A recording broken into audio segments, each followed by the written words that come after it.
Hello friends, digital marketing की CI series में आपका स्वागत है। पिछले सेशन में हमने देखा किस प्रकार से आपने इमेजेस, वीडियोस इत्यादि बनाए।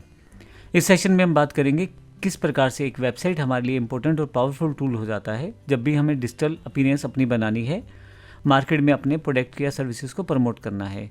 तो वेबसाइट एक बड़ा ही पावरफुल टूल होता है, तो उसी की जानकारी लेंगे हम इस पूरे सेशंस में।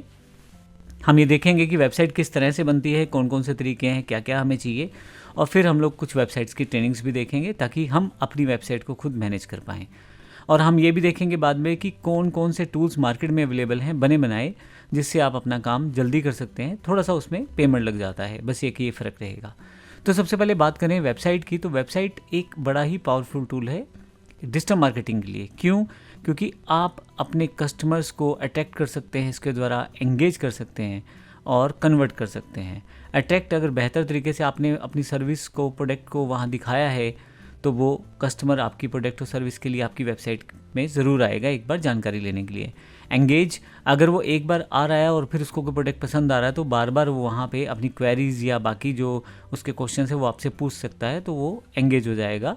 और फाइनली अगर आपके पास कस्टमर है और वो सारी क्वेरीज से सेटिस्फाई है तो फिर वो कन्वर्ट भी हो जाएगा।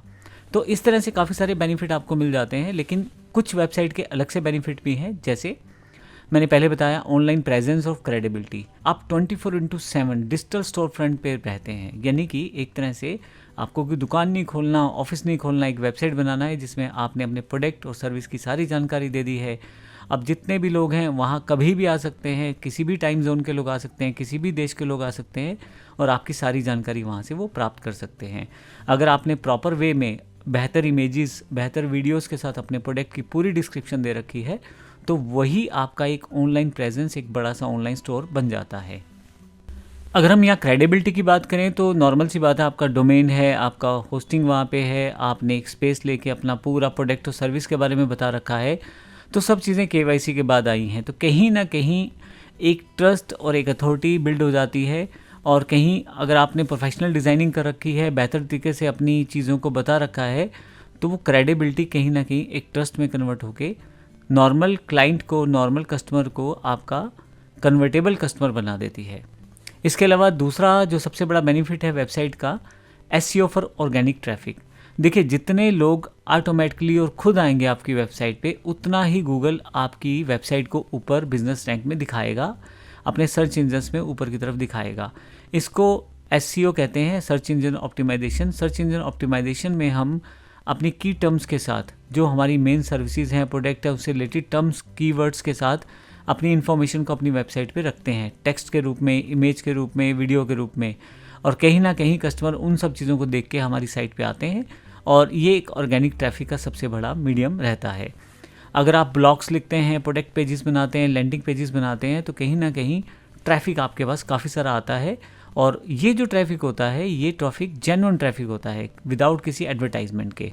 आने वाले सेशंस में हम देखेंगे कि किस तरह से फ्री वाले जितने टूल हैं उनको प्रयोग करके हम ये सारी चीज़ें कर पाएंगे।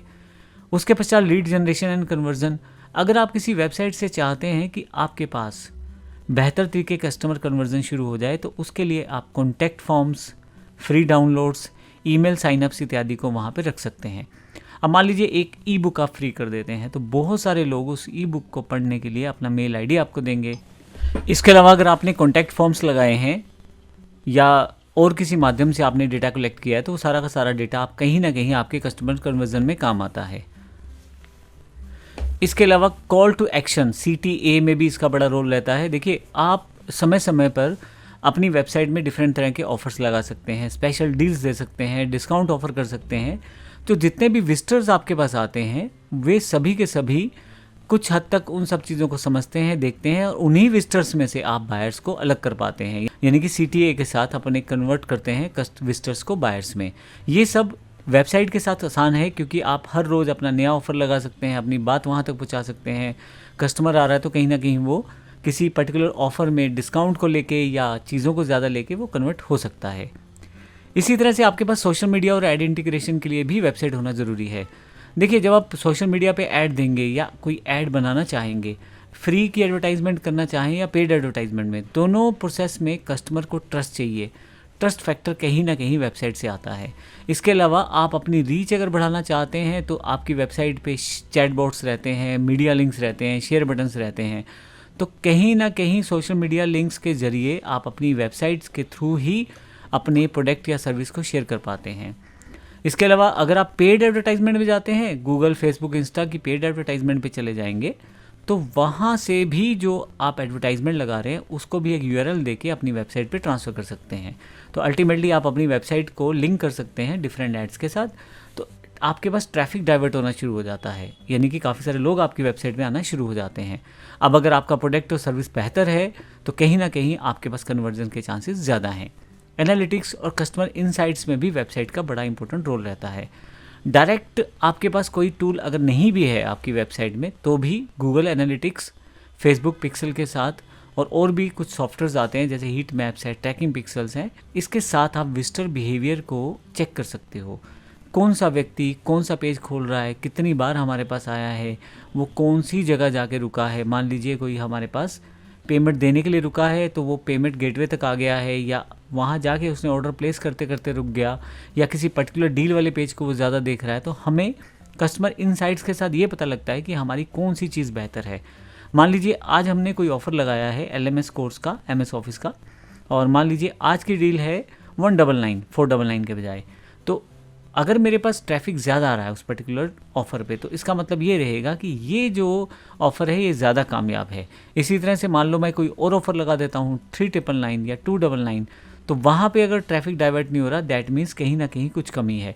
तो इस तरह के इंसाइट्स के साथ हम कस्टमर को आसानी से अपने कन्वर्टेबल कस्टमर में प्रयोग कर लेते हैं या यूज़ कर लेते हैं उसे, ताकि वो हमारा एक जेन्युइन क्लाइंट बन जाए और फिर हमसे सर्विस या प्रोडक्ट लेता रहे।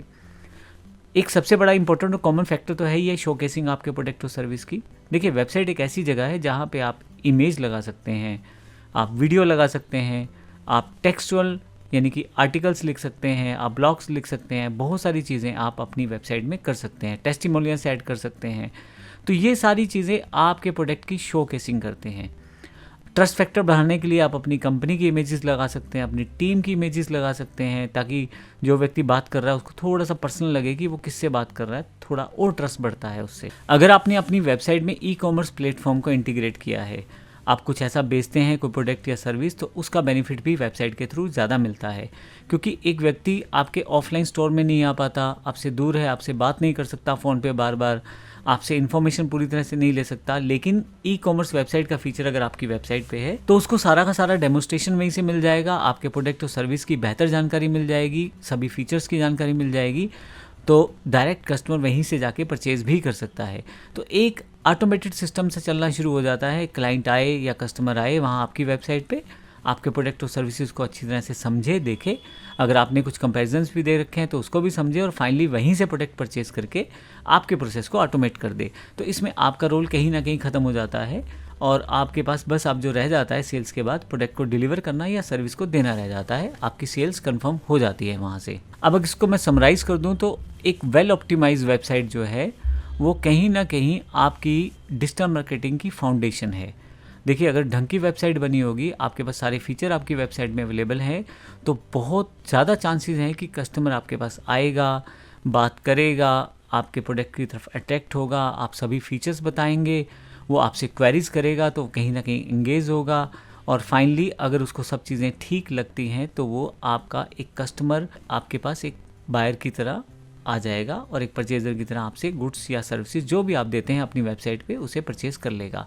तो वेबसाइट एक बड़ा ही इम्पोर्टेंट पार्ट है डिजिटल मार्केटिंग का, इसीलिए हम लोग इसकी पूरी ट्रेनिंग इस पूरे प्रोसेस में शामिल करेंगे और आहिस्ता आहिस्ता देखेंगे कि किस प्रकार से हम अपनी वेबसाइट के लिए सब चीज़ें कर सकते हैं। धन्यवाद।